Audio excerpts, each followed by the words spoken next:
Mike is hot. Me when the mic's hot. Me when the Shout out to that. Me when I in the hot. Why do you call it in if you in the hot out the cold?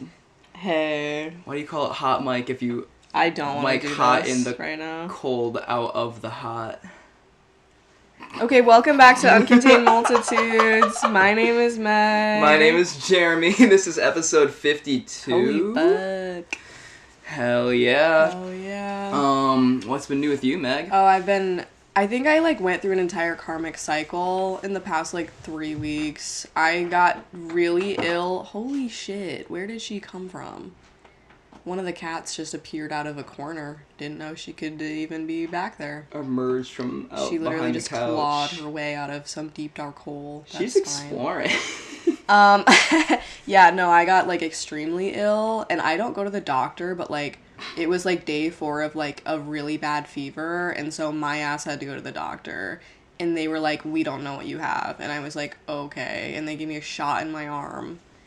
Turns out I had strep C, which is a weird version of strep throat. I also got pink eye, which, cause I'm just prone to being sick, and at this point, every time I get a virus, I just have pink eye too. It just comes with the package, so it's okay, cool. I've heard of that So before. I also had pink eye. I'm on antibiotics as fuck right now. You're not gonna get me sick. No, I'm good. Pinky promise? I pinky promise. Okay. I promise. No, I'm out of it now. I finishing on my antibiotics, but I'm not actively sick anymore. But it got really scary. When you are that far into a fever for that long, you think you're gonna die. I woke up one morning, my fever was 103, and my throat was bleeding, and I was like, oh, I'm gonna die. Jesus Christ. And then I lived. And then I lived, bitch. So. What was the highest it got to? I don't think I remember. I think on your 103 story. was the highest. At least the highest recorded. The first day, I didn't even get on my thermometer because I was not leaving my bed. Oh. So it low-key could have been higher, but. Holy shit! I mean, any higher than that, you're cooked. If you get to 104, you're supposed to go to the hospital. Yeah. Well, any higher than that is actual brain damage. Yeah. No, I was holy shit! My brain's gonna be soup. Oh god. It probably felt like soup. It felt really soupy. I remember having COVID, and my brain did feel pretty soupy. I couldn't form full sentences at the worst. Yeah, my brain was so foggy, and my whole body felt like it got hit by a truck. Dude, the pain of it was awful. I had just awful pain in my neck and just all over. I cried at the doctor. She was like, "Are you okay?" And then I started crying, and I was like, "You know what?"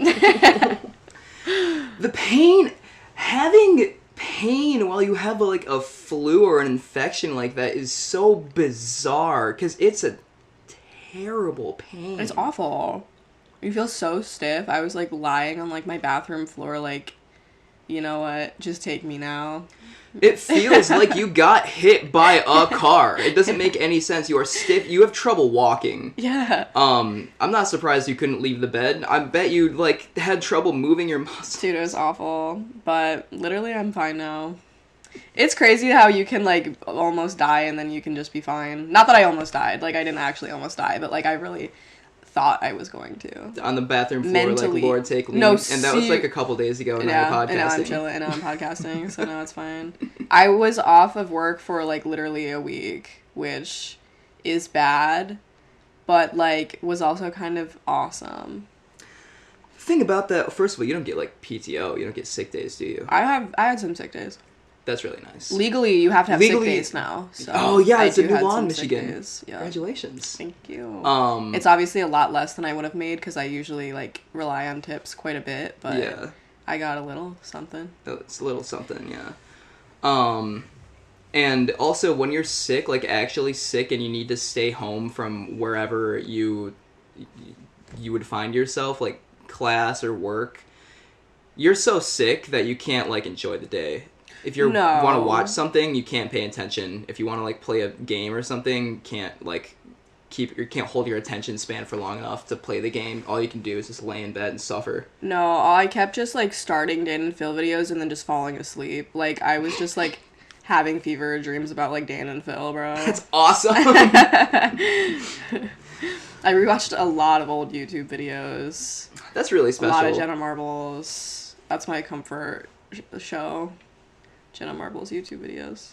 What I'll do when I'm sick is typically, like, it's like 3 p.m. on a Tuesday, and I'm lying in bed, and I put on, like, old, like, video game lore videos. And oh my those god, yeah. knock me out. I watched the entirety of a show, and I can't tell if it was good or not, because I was just that sick. I was like, I really don't have any opinions on this, but I'm gonna watch all 8 episodes. What show? It's called 56 Days. It's like, Dove Cameron is the lead, who looks crazy, by the way. She has so much shit in her face that, like, she's trying to act, and she's not a bad actor, but her face doesn't move correctly. So it's like, Botox? it's just, yeah. Well, everything. She's got Botox, she's got, like, a chin implant, she's got, like, cheek implants, like, Dove she Cameron? is kind of freaky looking and just kind of uncanny. Like, she's, like, beautiful, I guess, but, like, so much stuff. She looked like a Bogdanov? What the hell is that? Oh, kinda. This is the person? Yes. Alright, let me show you the Bogdanov twins. I can't believe... Bogdanov twins? I guess I'm on a different kind of side of the internet than you. You're on the scarier side. Low-key. You're on the dark web. These are the Bogdanov twins. Oh, yeah, okay, yeah. Yeah, it's... Everyone in Hollywood is, like, trending this way. Yeah. Madonna kind of looks like this now. Oh my god. Dude, even Taylor Swift, who, like, you know, was kind of known for a very long time for, like, having very little plastic surgery, or at least, like, very subtle plastic surgery, has pillow face crazy now. Like, it is kind of funny. She's getting older and she's scared. She wanted to be 23 forever. That's the age, right? I don't listen to Taylor Swift. That was her... She has a song called 22. Is that what you're referencing? 22. Yeah. Yeah, okay. Yeah, she wants to be 22 forever. I mean, well, whatever. We've talked about plastic surgery before, but... Yeah, we have a whole episode on that. Go listen to that for our opinions. Yeah, we're not saying anything twice, bro. I don't really have anything to report. I mean... You just did nothing. I have that 9 to 5 job. I suffered and died. Huh? While I suffered and died and came back to life, you did absolutely nothing. Yeah, that whole death and rebirth cycle. Yeah. I was literally clawing my way. No, but, like, when I did start to feel better, it is nice after spending so much time, like, literally just resting, because you get bored. And I felt myself get bored for the first time in a while, and then I was so inspired. I was like, once I'm healthy, like, I'm gonna do stuff. Because it sucks to, like... I don't know, in, like, your life, like, you just want to lay down all the time, I feel like. Or at least that's how it is for me. Like, I just want to be in bed and on phone time, right? That's what I'm always wanting to do. Then I had that for, like, 7 days straight. Now I don't want to do that at all. That shit's, like, sucks when you, like, don't choose to do it. It really is, like, if you have a job, all you want to do is, like, be on Instagram Reels. Yeah. And when you have no job and your job is Instagram Reels, all you want to do is something. The grass like, is always greener, I guess. Yeah, I will say, though, every summer while I was in college, and I'd, like, classes ended, but I still had my restaurant job where I served, like, 2-3 nights a week, and it was summertime. That was actually perfect. That was the best. That's like the perfect worlds. amount of work. Yeah, I worked 3 days. My ideal. And then lay in the sun for 4 days Dude. straight. Oh my god. And we can't have this, and I don't know why. We're literally just... We actually fully could. We're just denied it. Billions must die before we can have this. Always remember what they've taken from you. Always. Okay. We're talking about my favorite thing in the whole world today. Fleabag. Fleabag. Unironically, my favorite show of all time. Genuine. And I like, can't ever see anything topping it, honestly. And, like, obviously there's a lot of media out there, but this show is something so special to me. Truly. Hold on. I have a warm-up question before we get deep into, and it's unrelated to Fleabag, but let's warm up. Let's warm up. Oh, okay. Okay. Warm-up question. If you could be reborn as any animal, what animal would you choose and why? Oh, a cat. Why? I would love to take naps in the sun and not have a job and just lick myself and just kind of like hang out with someone all day, but like not super close. I do Like I can that do my own answer. thing, so. Yeah, you're smart enough for companionship, Yeah. but you're still like, especially if you're a domesticated cat, like that's treated well, you Yeah. just nap in the sun all day Literally long. all day and lick my own butt. Yeah. And then I'm chilling. I can ask for pets whenever I want. That's a good answer. I appreciate that. That is, alright. I would choose something extremely simple, like a cow or like a jellyfish. A jellyfish, that's my final answer. Okay, because you wouldn't have a brain. That's exactly what I have written down. Because they have no brain. That's awesome. Their entire body is just a nervous system that reacts to stimulation accordingly. It's just vibes. It's just vibes. Jellyfish don't even understand, like, hunting for food, right? Food is just something that happens to it. Right. And I want to mention that I love being human, all right? I love my brain and my lucid thoughts that assign ethics to all of my actions. But when I pass, I want to be done with that. Yeah. I consented to be born, remember? You episode did. About that. You did. But you did it. Okay, we can't even get into this. But you didn't, though. Okay, well, yeah, You now enjoy being alive, but you did not consent to being born. But imagine asking a jellyfish if it consented to be born. Eating food and reproducing are just things that happen to it. No stress to get it done. It'll just happen. It's chill, bro. In that way, a jellyfish is almost like a super organism, right? Jellyfish all do the same things for the same reasons. They just go through the motions, and their life is planned out perfectly. I like that I have to stress about getting things done as a human. I enjoy the control I have over my actions and desires. But if I'm an animal, no way. I want to react to stimulation, and that's it. Some people want to be an octopus or an orangutan because they're smart. Not me, man. I lived a life of speaking a language and laboring and worrying. To live a life... For real. Yeah, I want to live a life where every action I take is me doing exactly as I should be. That's why I never understood, like, people who believe in reincarnation, that, like, the human is, like, you know, you've, like, lived through a lot of lives to become human. Like, it's a higher state of being than, like, yeah, being, like, a cow or a jellyfish. It's, like, I don't think that's true. I think being a human is, like, the worst karma. Like, you're in your worst cycle if you're human. Because that shit is suffering. Truly, I think being a cat or a jellyfish is that's a reward. The closest thing you can be to nirvana. Yeah, because I think you're moving much closer to nirvana. Yeah, you are being rewarded with not... And you have no desires. Yeah, not having any desires. You have no desires, you have no material items. You're doing, even your desires, like desiring food, desiring to be pet by a human, you're just doing that because you're an animal. You're doing like, physically can't be evil. Yeah, you're doing exactly as you should be, no matter what you're doing. Right. So, take that. I guess humans are special because we have the choice to act on our desires, but even it doesn't make sense to me. I feel like being the jellyfish would be the reward. I think so too. Anyways, on to Fleabag, a character that thinks too much and is stupendously complicated. I feel like this episode is gonna sprawl. So in the interest of containing these multitudes, do you want to start with what we thought about the actual characters and the story itself? Yeah, I want you to go first because this was Jeremy's first time watching the show, so he has some fresh eyes. I've seen the show like 4 or 5 times at least. It was very special. I understand it is probably one of the best shows I've ever seen. Ever made. I don't think you would like The Sopranos. That's special to me for a reason, but if I were you, Fleabag would easily be my favorite. It's a special show. It's very special. There's nothing like it, and I also appreciate that they didn't like stretch it out into a bunch of seasons. It's 2 seasons. Both seasons are like 6 episodes. It says what it needs to say, and then it stopped. It didn't drag itself out. It's 6 hours of a story. Yeah. Like a story that begins, the characters have arcs, things happen, and then the story ends. Yep. And that's exactly all it needs to do. Yep. There are some aspects of the show that I feel like this would be so funny if it was a sitcom, but Fleabag was exactly all it needed to be. Well, it's my favorite genre of show is like this drama that's also funny. Like, Yeah.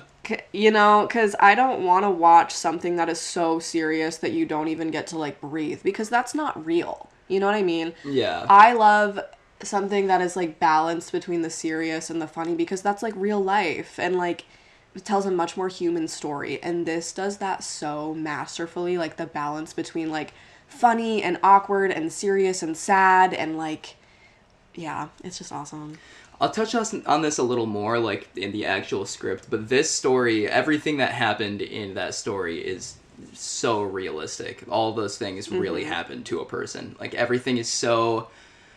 What I like about the story so much is that everything is so believable and grounded. Like, those characters acted in the way they did because they're people. The people talk to each other like they're real people. The family interacts with each other as a family, as, like, a pretty dysfunctional, but... like, a live family. Like a real dysfunctional family would interact with each other. When we all did that watch party of Fleabag, season 1, a while ago, a lot of what we talked about afterwards were comparisons between Hannah Horvath from Girls and Fleabag.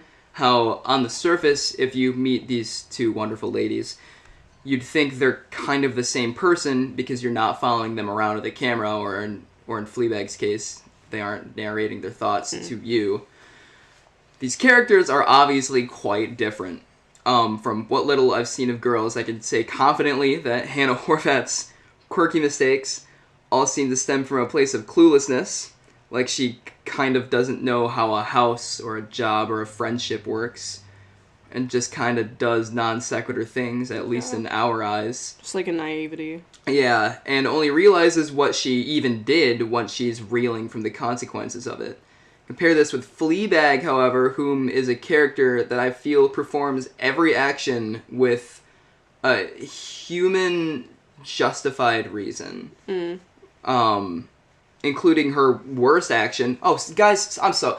Spoilers for Fleabag. By the way. Hey, we're gonna spoil the show. Yeah, we're gonna spoil the show. If you haven't watched Fleabag, it is 6 hours. That's less than a shift at work. If you haven't seen Fleabag, you have to pause right now and go watch Fleabag and come back. It's special. You owe it to yourself. Go watch Fleabag. You will like it. You're gonna like it. If you listen to this podcast, you're gonna like Fleabag. That's just, like, kind of how it is. That is kind of how it is.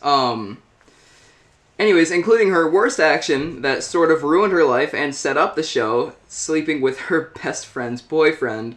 That was a very bad, very dumb thing to do, but I know why she did it. If she was already struggling with feeling out of control of her pretty out-of-control life, and you can take control of your self-image and desires by sleeping with someone who wants to sleep with you. It's selfish, short-sighted, and absolutely just a person acting on a pleasure principle. But Hannah Horvath makes decisions that seem to have no utility. Yeah.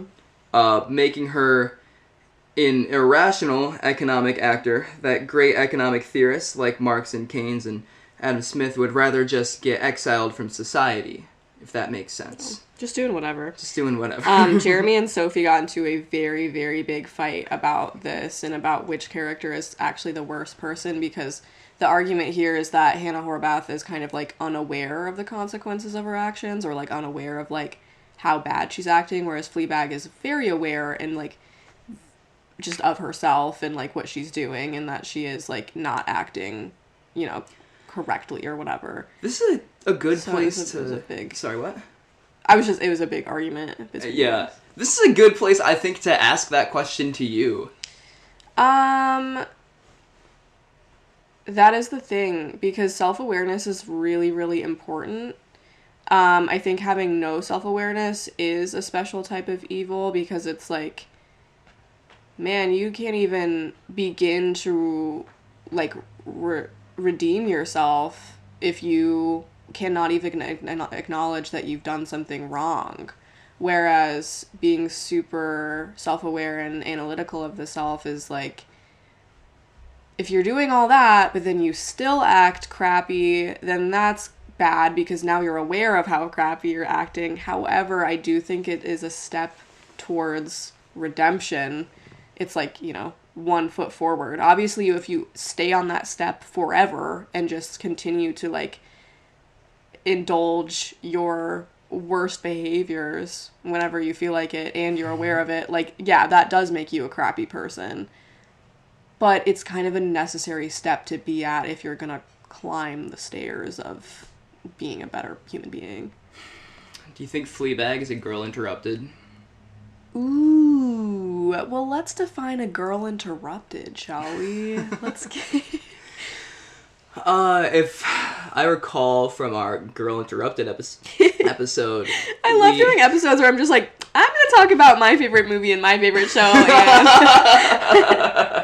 and I'm not even gonna research because I just know all about it already. Yeah, it's just, they live in my head. It's all in my head. These characters live in my head.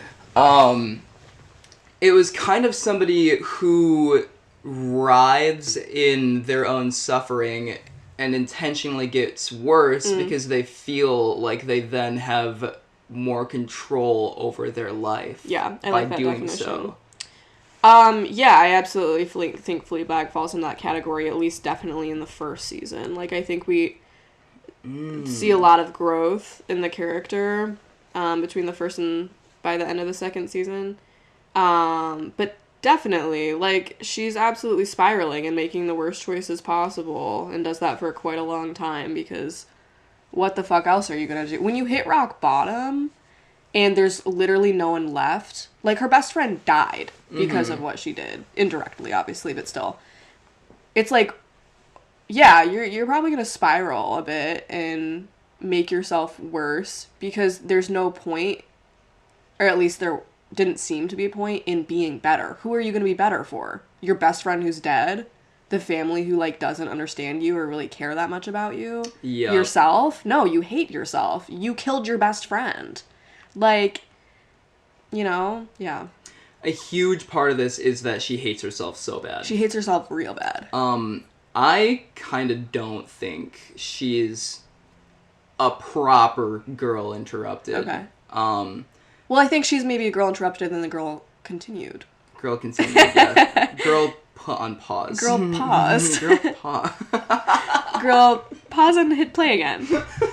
Girl fast forward. Girl scene selection. Let's bring back DVDs. I miss like DVD bonus content. You can DVD. We lost a lot when we lost DVD bonus content. That huge. shit rocked. Like bloopers, bro. We lost the art of the blooper. Anywho's, I think my thesis on Fleabag is that she is, like, addicted to being a bad person. And she's trying so hard to kick it, but she can't help but relapse, because that happens when you're trying to kick an addiction. And that's what I think it is. I think it's literally relapsing back to what's easy and what she knows works. What actions would you consider to be relapses? Like sleeping with the lawyer in season 2? Sleeping with the lawyer in season 2, really, I think, like, kind of falling in love with the priest was a relapse. Do you think? Absolutely. I think at first it was a relapse, and then she... Oh, the priest is such a good character. He's such a good character. Their relationship is so well written, because it... See, I would agree with you that maybe the first interest in the priest was a relapse of sorts, but then it becomes something so much greater, and it's not that way. Like, it is true love and true intimacy. That's the thing. That's her first time experiencing that, or at least the first time in a very long time. Exactly. Yeah. Like, it turned into... And it's kind of... That only developed because she couldn't get what she wanted immediately. Yeah. Like, she did get to feel true love because of the initial delayed gratification of not just getting to fuck that priest. Yeah. No, exactly. And other scenes, like, in the first season where she is at, like, her stepmom's art exhibit. Mm-hmm. And she just makes a scene by smashing all the glasses to the ground. That is absolutely a relapse. She could have chosen to just play along and, like, be functional in a dysfunctional situation and things could go smoothly. She wanted to take control of the situation, and she's addicted to doing that. That one's kind of complicated because I think she had a right to crash out there. She did, but, like, every single day of our lives, you and me, our lives, we have a right to crash out on somebody, but we don't. Yeah, fair enough. More on that later. Where was I before we discussed her being a girl interrupted? Oh, right. Fleabag has a lot of what economists call revealed preference. Oh, good. Yeah, let's economize Fleabag. Absolutely. I earnestly think Fleabag would, on a census survey, in response to the question, do you like sex, probably say no on the survey. Yeah. Yet, in instances that seem to be fully crimes of passion, she has lots of sex and admits she can't stop thinking about it. In these moments of bad decisions, though, it's clear that both Hannah Horvath and Fleabag, for a brief moment, stop thinking about what others want for and from them and what they want for themselves. They start thinking about only what they want for themselves, I should Do you say. think? I think so. I think they're both selfish characters to a certain extent.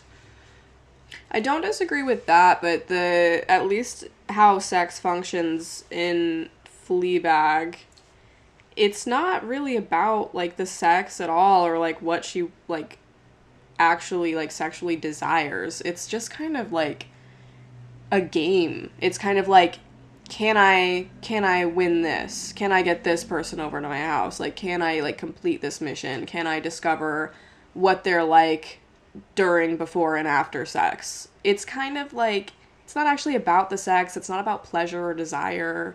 It's kind of just a game to play. And it's a big distraction and a big coping mechanism. I do agree. I saw it more like simple self-actualization through getting attention from men. Yeah, no, that is a big part of it too. But I think that's only conceptual. Like, I don't think she's actually self-actualizing in any way. Because that's not the actual result. That's maybe just the hope. Oh, what is the result then? I mean, the result is honestly just further self-hatred and loneliness, ironically. Or, like, paradoxically. Because she doesn't actually wind up, after these situations, she doesn't feel connected to anybody. She doesn't feel, like, satisfied in any sort of, like, it's just kind of empty and meaningless. I'm a big believer in the purpose of a system is what it does. And so I absolutely agree with you when you say she goes in wanting one thing. She goes in wanting self-actualization, but she knows she really does these things because she hates herself. Yeah. It's just, it is a little paradoxical. Why do you do these things that make you feel worse? It's like she's chasing a dragon. Like, she's addicted. Yeah. She's addicted to being a bad person. Well, and, like, sex addiction is real, obviously, and I think it is... I mean, it's a lot of things. It's a lot of things. But it is funny because she is kind of the reverse of the mainstream in the terms of that, like, she is a woman who seeks casual sex and doesn't seek intimacy. And she even, like, gets irritated when men seek intimacy from her. Like the tooth guy who, like, wanted to take her on a real date. God. Like, she gets pissed and, like, steals from him. That guy is so funny. That guy's awesome.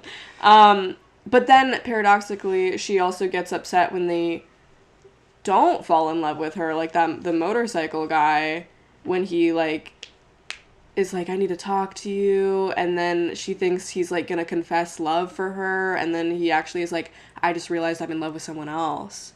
And then it kind of, like, is a gut punch.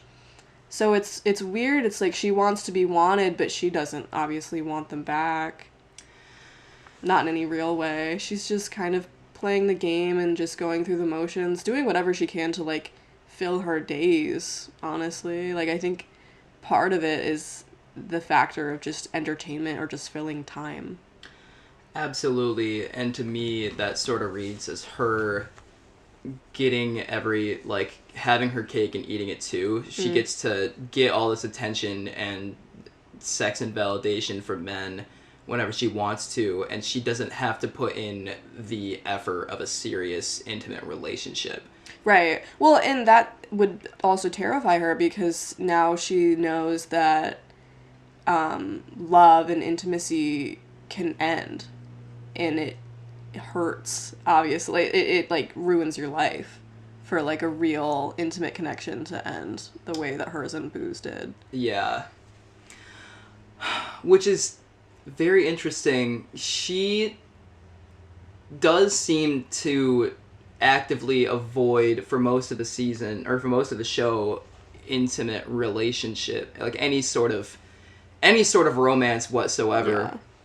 Yeah. Not only does she fall in love with the priest, but her father tells her, I think you know how to be intimate more than anyone else, and that's why it hurts you so much to do so, or something like that. Yeah, he says something along the lines of, like, you know how to love better than any of us, and it's just, like, bigger to you than the rest of us, so, like, it affects you more.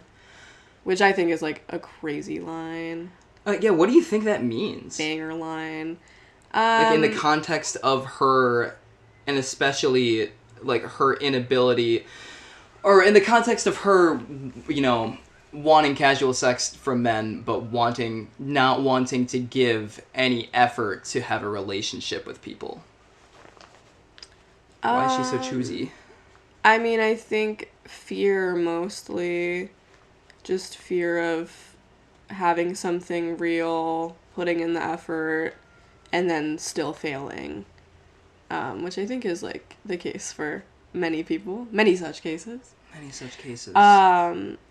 Because, yeah, if you really feel connected to something, if you're all into something, if you are someone who feels the way that she does, like, so strongly about people and things, it's gonna really affect you and consume you for better or for worse. Even if it is good, it's still a consuming thing to do. Now that I think about it, that was kind of the guy's deal in Good Will Hunting. You haven't seen the movie. No, I haven't. Long story short, he didn't want to put in effort because it meant that he would get her eventually. Yeah. Many such cases. Many such cases. This is the human experience. Love is vulnerability, and you can't have it without opening yourself up to some kind of hurt, or opening others up to some kind of hurt, because it's not just all about Fleabag.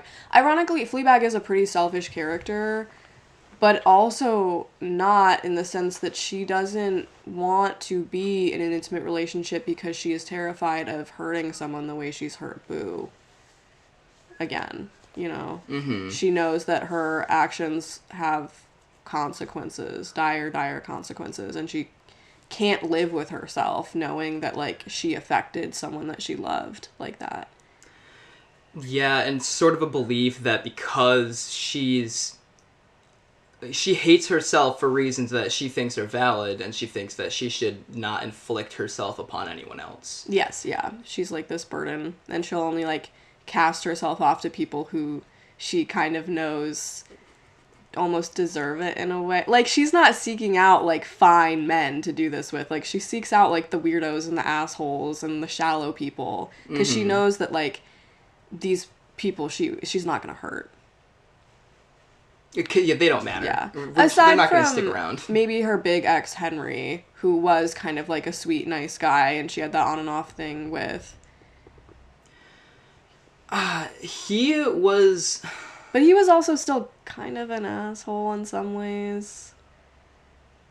Yeah, I could tell why they broke up. He was kind of a square, kind of an asshole. A very just unlikable person. Yeah. But obviously she was still, like, the bad guy in that relationship. Yeah, I saw them breaking up as kind of Fleabag untying herself from the entire world and from every relationship because she doesn't deserve to have anybody. Yeah, that could definitely be it. But at the same time, she wasn't necessarily the one who chose to end it either. Like, she was surprised when the end finally came because she had gotten so used to, like, toying with this guy and, like, pretending to end the relationship when it was, like, convenient to her, knowing that he'd always come back. And then the day came when he didn't come back. And, like, that was a shock to her. Despite the fact that she treated him like crap and, like, didn't care about the relationship. You know? Yeah. Something else I want to mention before we go any further. Sophie told me that she told you that I don't find Fleabag attractive. I wouldn't have sex with Fleabag. Oh, yeah. Sophie texted me that you finished the show in the first of all, the ending is like one of the most devastating TV endings you've ever seen. Like, that shit, like, is crazy. And then Sophie says you watched that, you saw the it'll pass, and then, like, the first thing out of your mouth went, I don't find Fleabag attractive. So that that's how she framed it. So yeah, we do have to address this because that's pretty crazy. That was kind of boiling on my mind for some time now. I think my official reason is, well, I have several. First of all, she's British, and we beat them in a war. I shouldn't have to look at those people anymore. Do you think that was at all the point ever of the show, was to ever get you to consider whether or not you're attracted to Fleabag? Seriously, yeah. Yes? I don't think she's meant to be seen as an attractive character necessarily. Like, she's just meant to be a human person. Well, and almost a mirror of the viewer. Well, yeah, but, like, that makes you ask yourself, would you have sex with Fleabag? Sorta, at least I did. Do you think that is because you're a man? Maybe. I don't think I ever asked myself that. I think the reason, well, if I was in close proximity to Fleabag, do you think she would try to have sex with me? Oh, maybe. So, okay, so it came from... Yeah, that natural train of thought, to which I think I couldn't...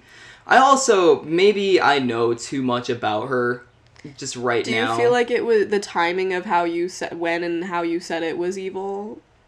Okay, maybe, yeah. Yeah. Follow-up question, do you think Fleabag would have sex with herself? Yeah. I think so. I like that was an easy yeah. Yeah, I think she would. I think she, kind of almost did, too. That one scene, where she meets that old lesbian that she gave the stolen statue to as the award because she broke the award, and she had to go to the bar with that lesbian and chat about... You think that's supposed to, like, be another Fleabag? I think so. What? Explain that. I think that's an older, wiser Fleabag. I think that's a Fleabag that's just been through so many Fleabag things and has just had so much wisdom to deliver to Fleabag for Fleabag's specific situation. Maybe. I don't know. I guess I don't see them as all that similar. But, okay, I do want to talk about that scene, though, because it is interesting, because up until that scene, it's never really... You don't really go into depth on, like, the ins and outs of Fleabag's sexuality. It's just like, okay, she's horny and you're seeing her have sex with a bunch of dudes. But then she's suddenly in this scene and she's connecting with this woman and she goes in to kiss her. And, like, do you think she's, like, bisexual, or do you think she's just kind of, like, anyone who gives her attention she'll, like, be interested in? And especially that moment in particular is interesting because that woman wasn't seeking her out in any sort of way or, like, making any moves. She was just having a conversation and making her feel seen and heard. So it is, like, one of the moments where there's intimacy going on. There's a really good scene in The Sopranos where it's about a mob boss who goes to therapy, right? Yes. And within the first, like, 3 episodes, the mob boss tries to have sex with the therapist lady. Classic. And Tony says, like, what do you mean? You're obviously into me. And the therapist says, I'm not into you. I am a therapist. You think I'm into you because I'm a woman who's showing you, like, attention and care and nurturing. And you just immediately assumed that meant I was, like, interested in you. I think that's kind of what happened there. Yeah, I would kind of agree. But also, old wise lesbian giving you advice, I get it. I'd fold too. I have no concise answer on Fleabag's sexuality. Yeah. I don't know if she was just, like, straight and extremely overwhelmed, or if she was bisexual. Yeah. I think I like that it's up in the air. I like that it's not necessarily defined, because she doesn't feel like a super label-y, boxy person. Yeah, that happened, and it added to her character, but there are no labels assigned to Fleabag because of that happening. It's just something that Fleabag was capable of doing once and is likely capable of doing again. Yeah. Yeah, I agree. Interesting. Back onto the topic of her characters, right? Fleabag kind of doesn't have anyone, like you said. She has her sister, who is distant, first of all, and second of all, engaged to the most evil person on the show, Martin. Married. Sorry, married, you're right. Yeah. Martin was such an awesome character, by the way. So well written, well acted. He has to be up there with, like, the most hateable characters You know who's I've evil ever seen. in real life? Really? Yeah, he's, like, a big Zionist. Oh. Like, really vocally. Boo. Oh. I was telling Hunter he'd be really hot on Fleabag if he was a good person, but because he's a bad person, he's really ugly. Yeah, I think that's... Well, no, I think he's kind of ugly either way, but I respect that. No, he's super well acted because, like, you get the heebie-jeebies looking at this dude. Like, anytime he, like, whispers in Fleabag's ear or something, like, oh, it, like, actually, like, makes me cringe. He's so gross. He is so It's perfect. Creepy. Yeah. It's perfect. He is perfect. The character of his son is crazy, too. Like, the characters are just so good and so funny. Like, the side characters that are, like, random and, like, strange, but real enough to still be, like, very human. I appreciate that endlessly. Yeah, everyone is so lived in. Everyone is a thought out character. Yeah. Everyone acts the way they do because they sat down and they thought about it. Yeah. What are my goals and motivations? And sometimes you're a little in love with your stepmom, and that's, I mean, shit, man. Anyways, because Fleabag doesn't really have the most coherent group of friends or family, she doesn't have the most coherent sense of identity, so she really latches on to whatever sort of self-actualization she can get. In fact, sorry to compare her to Hannah Horvath again, Hannah Horvath actually instigates most of her problems and then complains about it. Fleabag is more often than not, I'd say, a victim. Fleabag's actions don't make her situation any better, they often make it worse, but it's her dysfunctional family that pushes the story forward by putting Fleabag into horrible situations. Like the time her stepmom...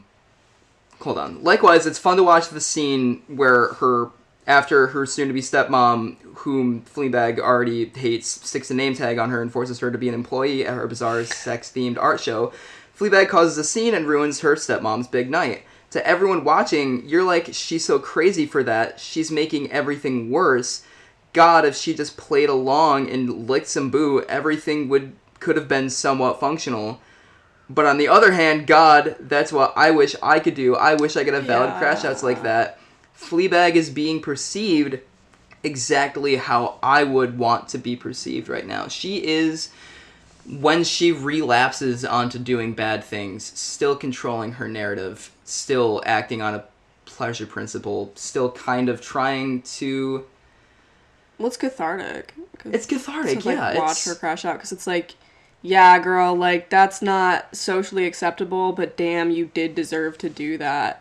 Like, that girl has faced some crazy grief. Her mother dying, her godmother then, like, stepping into her mother's place, and she's a bitch, and her best friend died, and she's dealing with, like, the most intense, like, self-guilt and hatred you could ever experience, and she has, like, literally no one in her life, no friends. Yeah, I mean, you're gonna be kind of crazy. You're gonna be kind of crazy. You feel like you already said this, but like you feel like there's no reason to not do it. What do I lose? Yeah, you have literally nothing to I have lose. nothing to lose and only things to gain by making a scene at this in front of this bitch I hate. Yeah. And that is how like she wanted to be perceived in that moment. That was her crafting her own personality out of stone, you know? That idea of controlling your narrative, controlling people's perception of you, is where I want to start the what does Fleabag say about us cultural reflection conversation, if you would like to have that. Starting with a question for you, Meg. Okay. What does being in my Fleabag era even mean?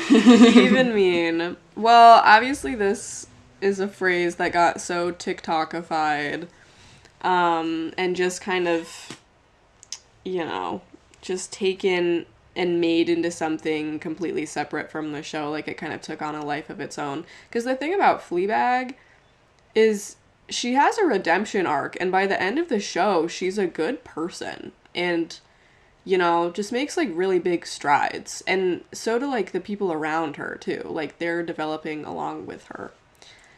So that nuance is lost when you get to phrases like Fleabag era, because people just kind of take this character for maybe what she was at the beginning of the show, and just kind of run with that. And this also, like, is not just Fleabag, but it was just, like, the type of media that got really popular, probably, what, like, 2020 or something? 2020 to 2022. Yeah. There's a lot of media that came out at the same time. Yeah. Like it was My all Year about, of Rest like, and Relaxation. Yes. I was about to talk about Tessa Moshfegh books and all her characters. And just things like that were coming out and getting really popular. People were taking these, like, either just straight up, like, bad, like, villainous female characters or morally gray characters and just making them their personality or praising them for, like, their villainous, crappy actions or their, like, lack of remorse towards things that they would do to men or just, like, people in general. And kind of, like, adopting them as personality traits, as, like, this quirk, as, like, not only adopting it, but acting like it was a feminist act to do so, which was kind of crazy. Like, you would, like, do the worst thing ever, and then you would make a TikTok about it and be like, in my Fleabag era, hey girl, go to jail. Why do you think they did that? I think there is some sort of freedom in, like, being on your worst behavior, because, again, like we're talking about, it's, like, it does, like, allow you to have control over your own life. Girl interrupted. Girl interrupted. And especially so when it comes to... This is the first time in history we're getting characters that are female and are complex enough to be kind of bad. You know what I mean? Mm-hmm. And so it is feminist in a sense to write and consume this type of media just because it shows that women are capable of evilness or just, like, moral ambiguity the same as men are. It just, like, is evidence that, like, hey, like, we are also human beings. But it's not inherently feminist to then copy these characters who are supposed to be, like, cautionary tales. Like, Holden Caulfield is, like, one of the most famous, like, crappy narrators. Mm-hmm. And no one goes around, like, thinking you're supposed to act like him. You know what I mean? Right. Like, it's so obvious that it's like, okay, he's the narrator, but he is not a good person. For some reason, I think just because of the novelty of female characters being able to even act badly, there's something that's getting lost about you're not supposed to like or be like these characters. People are just like, can be bad and they're allowed to do it and that's feminist to do it. And that's, like, just not true. And that is not necessarily a problem with, like, the writers. It's just, like, a media literacy problem. It's literally just people not knowing how to read and not knowing how to, like, distinguish, like, what is okay for a character to do in a book versus what's okay for a person to do in real life.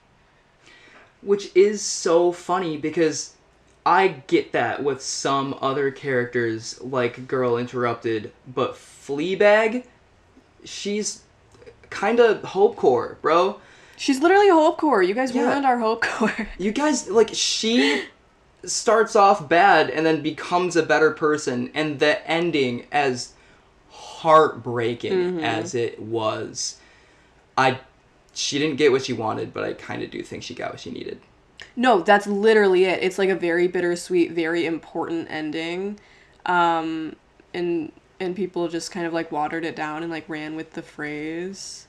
It's a really interesting conversation too, because you can kind of get into like the misandry of it all. And it is true that like misandry is not evil the same way misogyny is, because it's not actually like a system that we live through. It's not systemically hurting or killing people. And it is a valid reaction to what's happening. But it's not actually like, to be a misandrist as a hard stance is not actually like a morally upstanding stance to take, you know? Like hatred of anyone, even if it's reactionary, is not actually right. It is justifiable, and in some cases it is valid in terms of just like just using men as a class term and being like, this is what's wrong with men, it's okay, and like discussion points and all of that. But to like fully stand on, I am a misandrist and I hate all men and men should die, and like going that like extreme with it, no, that is not the correct good take. It's not. Yeah. Fleabag is a story about... Well, hold on. Here we go. I have a whole thing, actually. Fleabag, like you said, had a million Entering My Fleabag era essays written about it, and most of them aren't worth your time, except for, in my opinion, one. And the Uncontained Multitudes podcast has a special story related to it. Oh. Meg and I have run in the same circles for years, and we're just Instagram oompies the entire time. But the first time Meg and I actually met, like, and had a face-to-face conversation, was at a massive house party in our college town. I was absolutely plastered out of my mind. That night was still probably the drunkest I've ever been. And I'm walking around looking for my pals, type shit. I'm walking around looking for my pals because I probably ran away drunk. And I come across Meg from Instagram. That's literally, people would call me that. Oh my god, you're Meg from Instagram. That's awesome. Yeah, that's me. Hey. We point at each other and say, hey, I know you. And I said, hey, you follow Rain Fisher Kwan on Instagram. Shout out. Oh my god. I love Writer her. of our generation. Literally kind of the voice of our generation. Yeah. I love her. Did you read her most recent essay about Fleabag? And we proceeded to have a conversation about what we thought about the essay and what it meant to us, to the best of our abilities. If you guys have never read the essay Standing on the Shoulder of Complex Female Characters, go read it right now. It's Rain Fisher Kwan's magnum opus. It's wonderful. Yep. And it's not that long. It's not that long, and I reread it for this episode. Her genius still stands. Rain Fisher Kwan is the undisputed GOAT. I bet if we asked nicely, she'd come on the pod. Oh my god. That would have to be the last episode, because there's nothing else to do after. She's like actually like an idol to me. Anyways, it's also funny, you're right, it kind of was... I don't want to say her magnum opus, because that was written in 2022. It was just huge, and it was so concise and well written and so like timely. It was just like so relevant to like the whole thing. And it kind of blew her up. Mm-hmm. Which is funny. I read it again today, and like I went down into the comments, and the top comment is like her own pinned comment. Hey guys, I kind of hated this essay, but I published it because it got me out of a rut, so Which is so funny. Please don't read it. It kind of sucks. And it blew up her career. Anyways, it was written while Rain was in the middle of a dark, depressive episode. She's usually articulate, but this essay is more stream of conscious in a way that's a little, like, concerning. She's still very articulate in it, but, like, this one you can... But you can feel she's, like, unraveled, such Yeah. as the character she's talking about is, which is just kind of genius.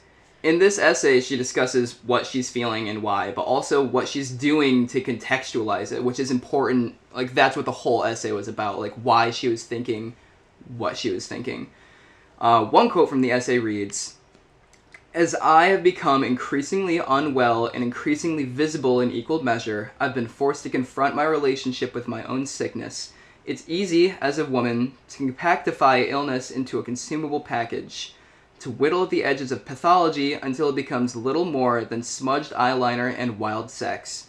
Childhood trauma becomes daddy issues, suicidal depression becomes mystique, selling your pain is easier than living with it." Ugh.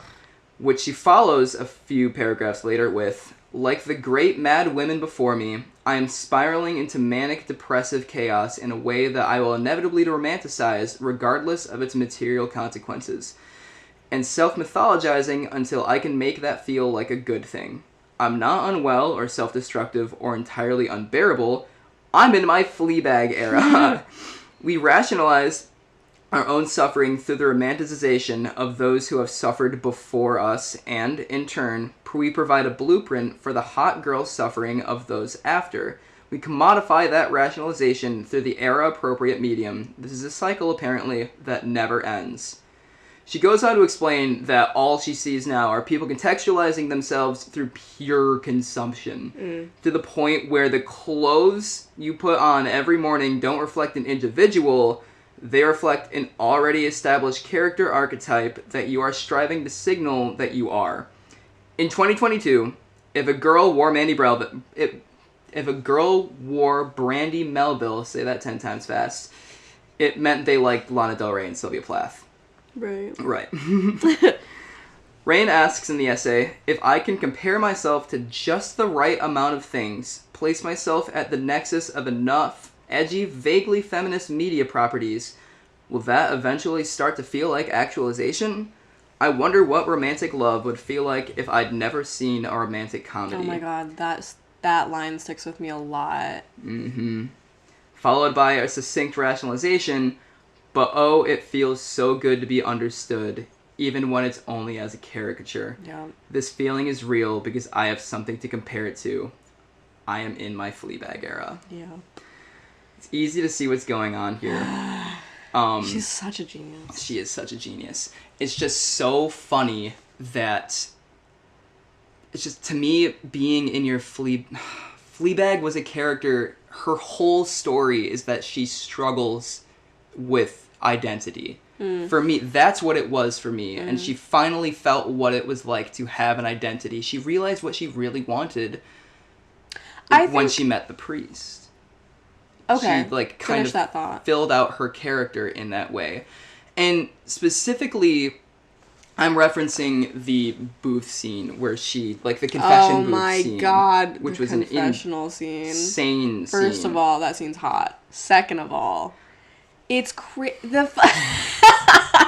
the funny thing about the series is, although we see her make such, like, leaps and bounds in terms of, like, her own personal growth, I think the end of the show is really when it's her beginning, and the fact that we don't see it says everything. And we can get into even, like, the fourth wall breaks that they do throughout the show. The fact that she's always, like, talking to the camera, talking to, like, this, like, offside thing, that's her having herself to talk to and, like, kind of living in her own joke and her own, like, distant reality. No one else sees that, aside from, obviously, us, the audience.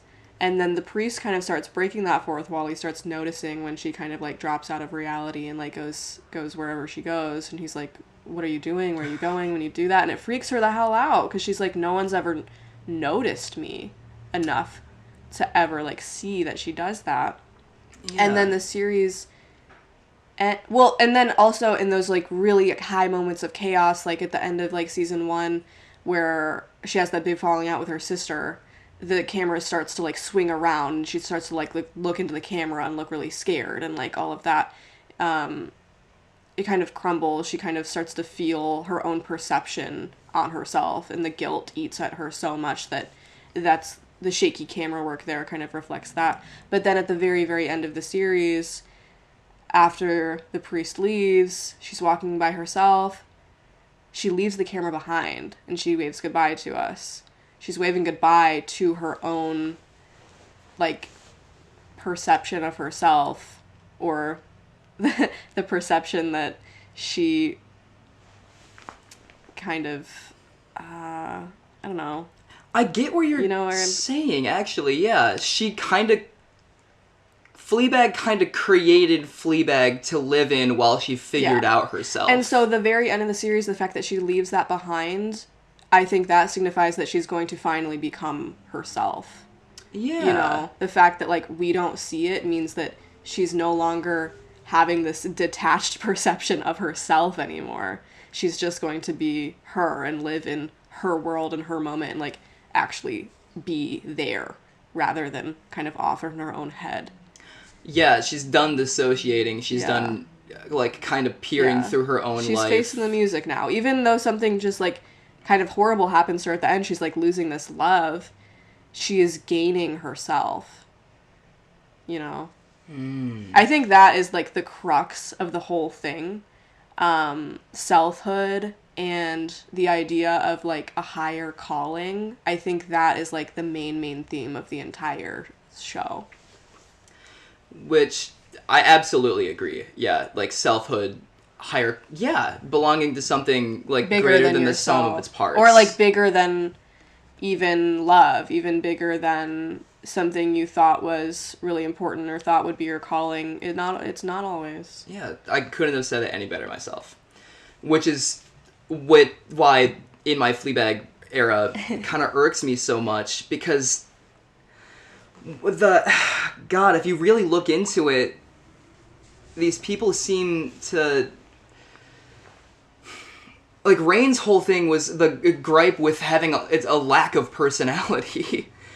Putting on a certain kind of clothes because you like Lana Del Rey. It's a lack of self-actualization. It's like cargo culting the person you want to be instead of leaving the camera behind and going to go be that person. The entire time, Fleabag is a show about, like, being addicted to being a bad person and trying so hard to stop being a bad person. Yeah. And eventually, like, it pays off. Yeah. She gets what she needs. Yeah. And, I don't know, being in your Fleabag era always read to me like you weren't trying, when that's just not. Yeah, no, definitely that is... When it was a big phrase, that's definitely what it meant. Like, it meant, like, be as gross and as crappy as possible. But that's definitely not what this show endorses. Yeah. It's maybe where she was at a certain point, but it's definitely not the message.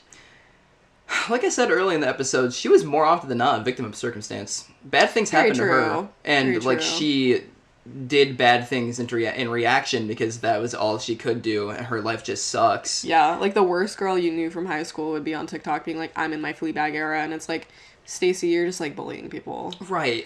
Like, you have no reason to act the way you do. You can just stop. Like, you can just stop. You're literally just going to school and, like, bullying people in chemistry class. Right. You're not trying to make an effort to... I don't know.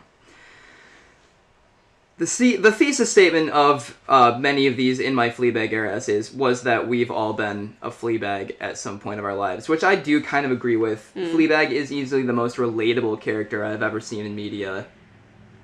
Many people say that's their whole thing. And I think that's true. If I were to say that I'm in my Fleabag era, it's because I'm, like... going through something horrible, but I'm trying so hard to leave it. That's what that means to me. I'm trying to self-actualize, as opposed to I'm bullying people and having lots of crazy sex, because it's awesome. Lots of and I'm doing lots of meaningless sex, and I'm being horrible to everyone around me, and I don't want to put in any effort. Right. Yeah, it was crazy that was like a flex. It's like, girl, you're ill. Seek help. People wanted to be in their Fleabag era too. They would like orchestrate it. Yeah, they all kind of yearned to be in their slut phase because it was them kind of taking control of their life. Which, sure, whatever, but you can't. It's like women like trying to be like man eaters or something, and it's just like, girl, I don't know what that's really gonna accomplish. Girl, we have a whole episode about that. That's not even what you want. Girl, sex should be illegal. Girl, sex should be illegal. Yeah. No, but I love the prophecy that... I love a prophecy. I really do. And this show has a great prophecy. Oh? When the priest does enter the show, and they obviously have like this really instant chemistry and bond, and then there's that conversation they have in the middle of the night. They start talking about sex, and she starts talking about how like difficult that would be for her to give up, and he's, this is his life, this is how it's been, but in her head she goes, we'll last a week. Like, there's no way we won't have sex. And that is true. She kind of sets up, like, a self-fulfilling prophecy right then and there. But it doesn't, obviously, end the way that she thinks it's going to. Yeah. Obviously, the priest makes it very clear that, like, from the jump, that, like, sex or love between them would be a bad thing, just because it would be a repeated pattern for seemingly them both. Like, we don't know a ton about his past, but it's, like, hinted at the fact that, like, he has similar problems to Fleabag in terms of, like, sex addiction or just coping mechanisms. And he's obviously an alcoholic. Yeah, he recently left his Fleabag era. Yeah. Out of my Fleabag era, now in my priest era. Yeah. Now in my monk era. My monk era. And, yeah, so it's... You can assume that both were using sex to cope, rather than, like, using their time to be devoted to their, like, higher callings. Although, when they do finally have sex and kind of give in to that temptation, it is bad in terms of, like, they are relapsing in a sense. But it's also done on purpose. It's a push of the boundary on purpose, like, just this one time, like, let's experience and express this love to its full extent so that we can, like, get it out of our system almost. Yeah. And express that this is, like, the true intimate highest feeling that they have for each other, and that it's real and that it's mutual, but that it can't be continued because it wouldn't be sustainable. Because even in that, like, true love, it's still not necessarily right. Because sometimes the right person or the right love is just not enough. Like, it's not enough if it causes you to deny yourself or your higher calling or your, like, path. Because denying your selfhood and your progress and your commitments is not then beautiful if you're denying yourself those things for the sake of love, because then you are denying yourself another kind of love and another kind of devotion. You can't have your cake and eat it too. And it's, like, so beautiful and bittersweet and sickening. It is sickening that love exists and it's not always enough. Often it's not enough. So true. And this was such a special story to tell, because I don't think that story of love is, like, kind of ever talked about. I think if the priest and Fleabag were to get together, there would be a third season. Yeah. But that's obviously not what happened, because she left the camera behind. Yeah. And I don't think Fleabag could ever love the priest the way that she wants to even love because she's still experiencing Fleabag through, like, the audience's perspective. She still has created the character of Fleabag and is living through that. And Fleabag would just relapse into being a bad person because Fleabag's Fleabag. She couldn't properly love the priest the way that would fulfill her. It wouldn't be enough. But I do think, truly, once she became the person that she finally wanted to be, when she left the camp behind, that one day she does find love. It's possible. I don't know. I like that it's left unsaid because you kind of don't, at the point where the show leaves us, we don't know what her higher calling ends up being. That's true. Because for the priest, maybe she becomes a... Because for the priest, like, his higher calling was not romantic love. His higher calling was being a priest and being, like, you know, to love people like a father, he says. Mm-hmm. But it is interesting that it ends up being Claire's higher calling. The fact that Claire is called, her sister, to this other greater love. That is at least the calling that we are left with to see her go and pursue. But it's different for her because that was a self-actualizing act. That was a serving herself to go chase this other love because she has denied herself that love for so long. And, like, stayed with her crappy husband for so long and lived with that life. So it's bittersweet in that way, too, to watch her sister get what she thought that she wanted or needed.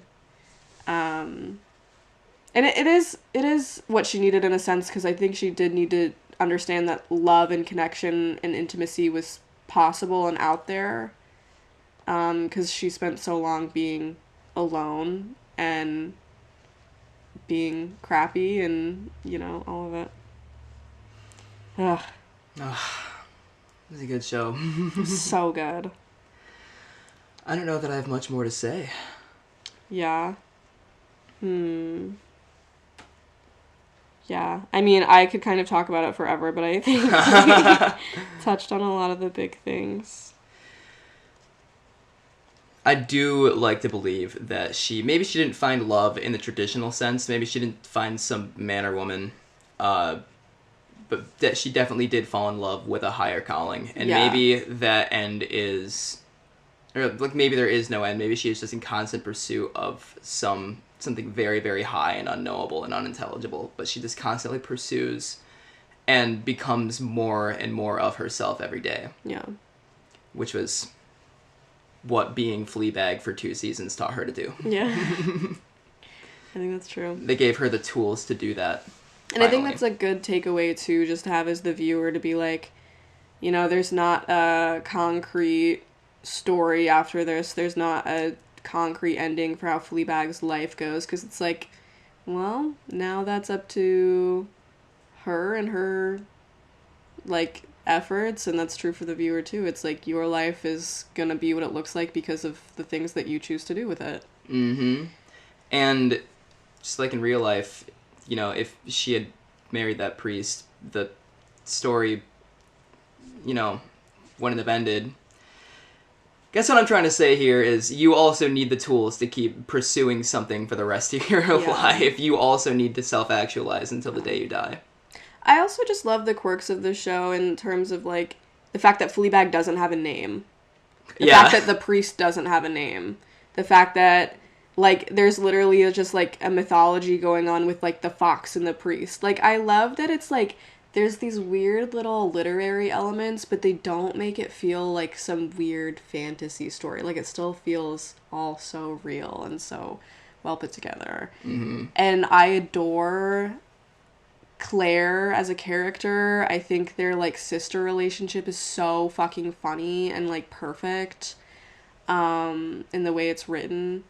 When Claire gets the haircut, like, that's, like, one of my favorite scenes of the like whole fucking show. I look like a pencil. It's French, Claire. Like, oh, there's, like, nothing like it, man. Yeah, you know what? She had her own little moment of catharsis, too, because she put on a wig at that wedding. And then she takes it off. She takes it off. Wig. She became herself, and who she was a pencil. And she was a pencil. And she loved a man named Claire. Yeah. Yeah. Like, that shit is so funny, too, that, like, the dude she loves is also named Claire. Like, are you serious? Like, it's just these stupid little details where it's like, and that would happen. And that would happen to them. To Claire. To Claire. Yeah. Hunter, after that scene ended, explained to me that it's very, very serious for a woman to have a fucked up haircut sometimes. When you go through something, you do something fucked up to your hair. Yes. It's part of it. She became herself and who she wanted to be when she fucked up her hair. And she was mad about it at first, but those were the growing pains of leaving behind who she was. It's really true. Hashtag growing pains. Hashtag growing pains. Beautiful. Beautiful gowns. Dude. Much to digest. Oh my god, I could just talk about it forever. Like, the parent characters are so... Or, like, godmother, I guess, turned kind of stepmother character. Mm-hmm. She sucks so bad. It's awesome. She just sucks. I had such a smile on my face at the very end when I saw that Fleabag stole the statue again. Yeah. My god, that, like, continuing through line. That statue really connects, like, the first and second seasons. And in a way I didn't realize until probably, like, my last, like, rewatch. I was like, wow, like, this boob statue is really the through line of the whole thing. Like, is that not so, like, clever? Yeah. Awesome. And it's not a MacGuffin. It's just something that kind of happens around. It's symbolic. I don't know. Well, but then it turns out it's her mom the whole time. That was fucked up. Well, first of all, it's fucked up. But second of all, it's also like, wow, you were drawn to something that was your mom when you didn't even know it was your mom. That is true, yeah. I didn't really examine that. Yeah. You gotta examine that. I do gotta examine that. I was so taken aback by her saying that I barely thought about the symbolism of that. That was my bad. Because what was the stepmom on when she did that? That is insane. She's so evil. Oh, man. Okay. Well, yeah. We've been yapping for a while. We can be done. All right. Find us in real life and talk to us about Fleabag. We have much to say. For real. Meg will talk endlessly about this show. I'll start jumping up and down. Live video essay coming soon. To a bar near you. To a bar near you. All right. See you later, alligator. In a while, crocodile.